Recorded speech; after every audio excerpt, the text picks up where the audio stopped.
video that you are about to see is about the most common questions asked about the Civil War and the causes of it. What are the causes of the Civil War? There are a lot actually. It's complicated. Many people consider the main cause to be slavery. You see, after the Constitution was adopted in 1787, most of the states above Delaware already banned slavery. They felt that it was unconstitutional, especially because of the all men were created equal part.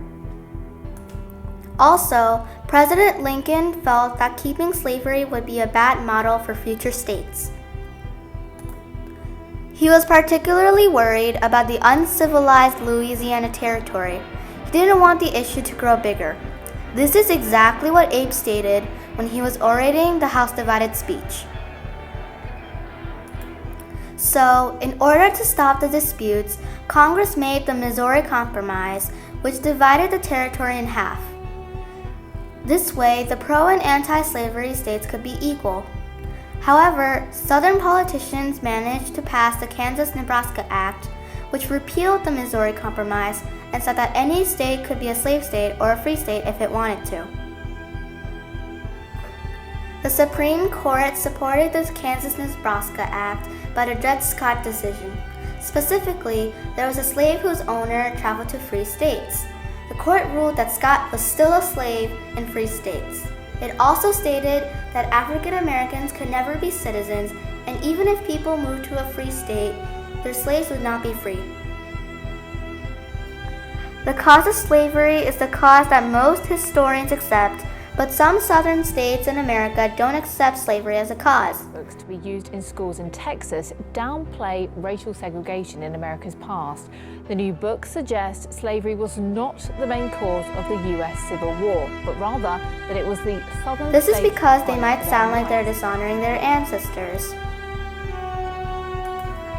As I said before, President Lincoln knew that slavery-related disputes were going to set a bad example for present and future states.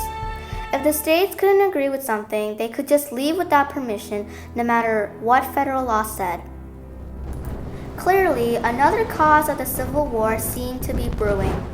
Soon, 11 states seceded because they believed in states' rights, the right to make their own laws. So, they basically left the country. Throughout America's colonial years, the people were used to making their own choices and ruling the land by themselves. Individual states wanted to keep their rights as the issue of slavery came into the picture. However, others argued against this idea because they believed that having too many states' rights would ultimately divide the nation. The final cause of the Civil War refers to economic differences. The North supported industrialization, while the South embraced agriculture. Because there were more opportunities, traders favored the North more than the South. Because of these economic differences, the North had more firearms and men than the South. This led to the North being immensely more populated. For example, South Carolina almost seceded because of the nullification crisis, a disagreement over the right to nullify or cancel tariffs. South Carolina seceded to maintain their economic rights. Other southern states thought the same way, so economic issues and unfairness in trade also played a huge role in the Civil War. There you have it. The causes of the Civil War basically included slavery, states' rights, and economic differences. Thank you for watching.